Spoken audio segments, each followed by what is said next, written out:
Hey everybody, it's Scotty from Scotty's Record Shop with another artist profile. I'm going to profile this guy's solo albums, not his work with the James. This is a good way to start the video off. I'll keep it just because I just don't feel like redoing this. I'm not going to show his work with the James Gang or the Eagles or any of the other tons of albums that this guy's played on. I am going to deal with his solo albums, at least his initial solo albums that were released on vinyl. So we're talking about Joe Walsh. Before we get into that, as always, I want to thank everybody who watches these silly things and comments. Hopefully you enjoy watching them as much as I enjoy making them. And honestly, it's been a really nuts, crazy week, and I really don't have time to do this. But at the same time, this is kind of something that I really like to do. So it's kind of one of those almost like treating yourself to an ice cream or a beer or whatever you treat yourself to. You know, I'm treating myself to a video. So like I said, it's a break for me and hopefully you enjoy it. Let's take a look at some Joe Walsh records, okay? Some of these don't have the original inner sleeves. I don't think any of these had posters, to be honest with you. Let's go back to, like I said, 4 albums with the James Gang, 3 studio albums, and 1 live album. And that's not including, there's a handful of best of James Gangs and stuff. Great stuff, by the way. If you don't have any of those James Gang albums, or even a best of the James Gang, pick it up. Great stuff. We'll start off with his first solo record, Barnstormin'. This is a gatefold.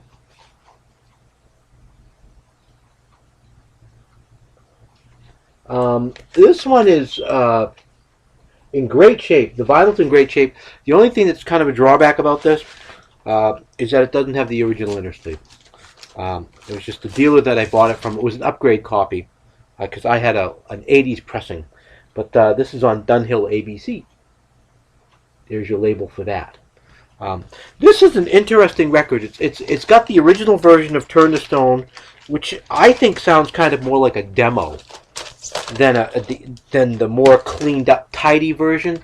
But for some strange reason, I kind of almost like this version better than the version that's on the album So What, which I'll show you in a little while. It's kind of like, it's acoustic, psychedelic in some respects, and rock and roll. It's really an interesting record, Barnstorming. Okay. Now we move on to the album that really kind of made him. A lot of people say, okay, this is the best Joe Walsh album there is. It's a tough argument because this really is a great album. It's got the single Rocky Mountain Way. The smokier you drink, the player you get. Very much a Joe Walsh title. Here's your backside. It's a gatefold as well, but it's a like that. There you go. I'm going to show you the inner. Hopefully you guys are seeing the whole thing. Again, like I mentioned in one of my earlier videos, I have to use a software, magnification software, so I see only a little part of the screen. It's just something that I have to do because, well, I don't see very well. This is the inner sleeve, in case you guys want to know. And this would have been the original sleeve too, I believe, for the previous album, the Barnstorming album. I believe. And I'll show you the vinyl. Here, look. You know, I'm not going to waste your time. I'll put that in a minute. I got to fix that though. Let me show you the vinyl. Okay. Same thing. A fantastic album. This is just a great album. 1972.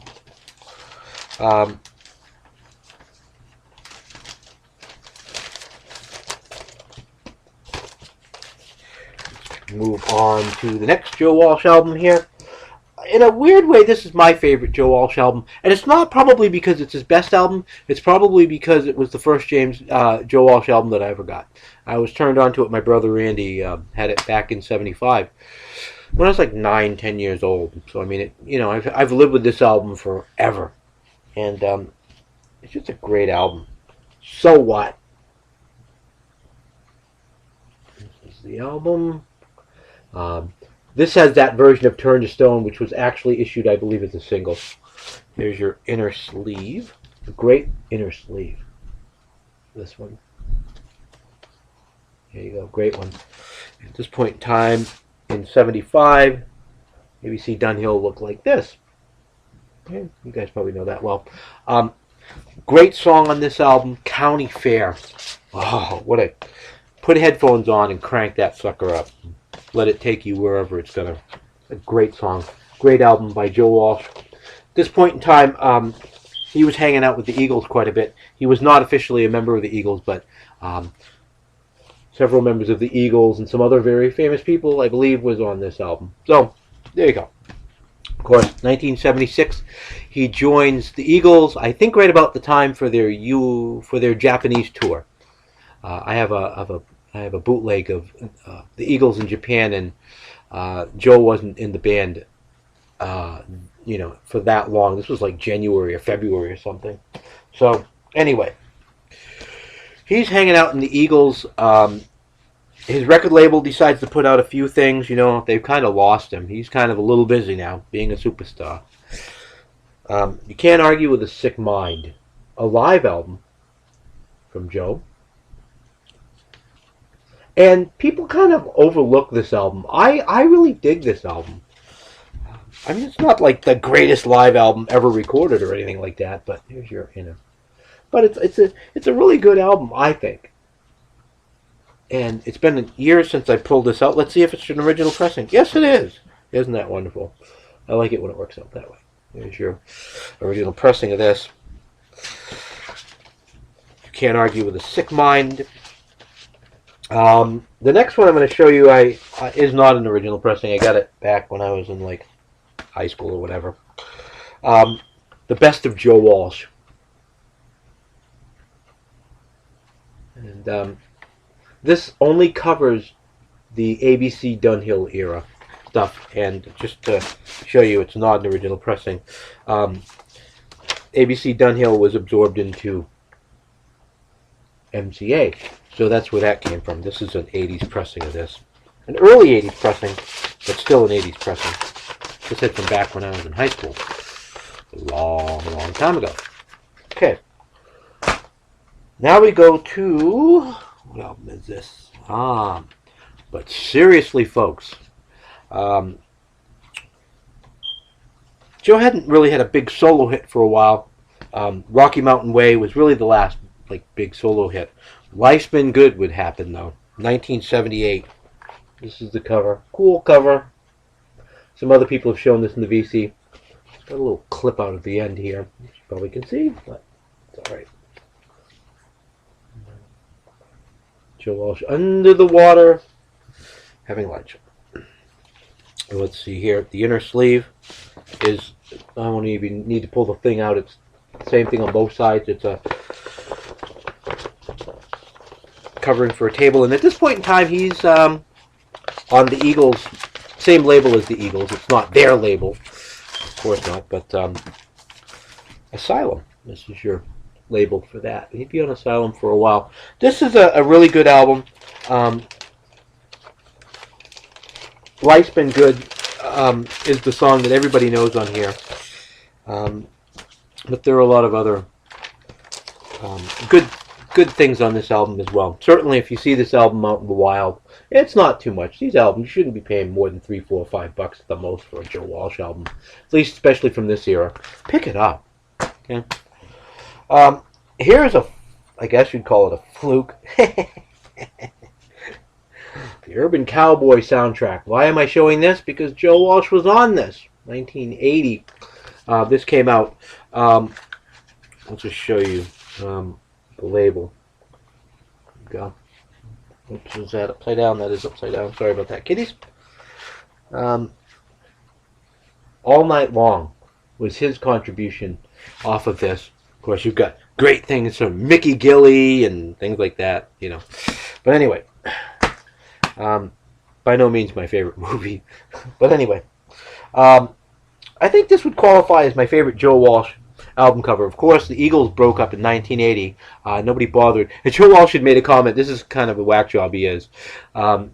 he was, he didn't have a clue supposedly that the Eagles had broken up, probably due to his substance abuse issues at the time. But he said, "Yeah, nobody ever told me." So, but he just continued putting out albums, and this is my favorite cover. There Goes the Neighborhood. 1981 was this album. Sitting on a tank in some ruins. This does have an inner sleeve. Yes, it does. Lyrics on one side. And Joe on the other. And memory serves me correctly on this one. It's also on silent. Let me pull it out just to make sure, but I'm positive it is. You know the label because it hasn't changed. It will change about 1984. But we're talking 81 here for this one. And a decent album from him. He's kind of this is kind of still considered kind of that late 70s, early 80s classic era. We've got one more album that I think kind of fits that era, and then we kind of go downhill a little bit. But You Bought It, You Name It, 1983. Space Age Whiz Kid, bunch of others. This is a pretty good album. I don't know, you either like it or you don't, I guess is the best way. I like it, We'll show you the inner sleeve for this one. Just has, it's kind of plain, but Joe Walsh on one side, and you've got lyrics and stuff, I believe, on the other side. Lyrics are just, yeah, not even lyrics, it's just album information. At this point in time, in my opinion, he went downhill. Let's see here. Deal with that later. Although I absolutely love the title track to this next album.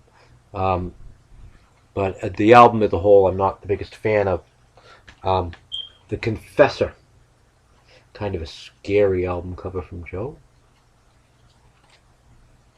Great guitar work on this. A lot more synthesizers, things like that. Does this have the original inner? I don't think it does. Oh, yeah, it does. Good. I'll show you the inner sleeve. There you go. An eye. And information on the back. At this point in time, Joe went to Warner Brothers, I believe. Let's take a look and find out for sure. Yep, he's on Warner Brothers at this point in time. Again, not his worst album. That's coming up next. But by no means, this is not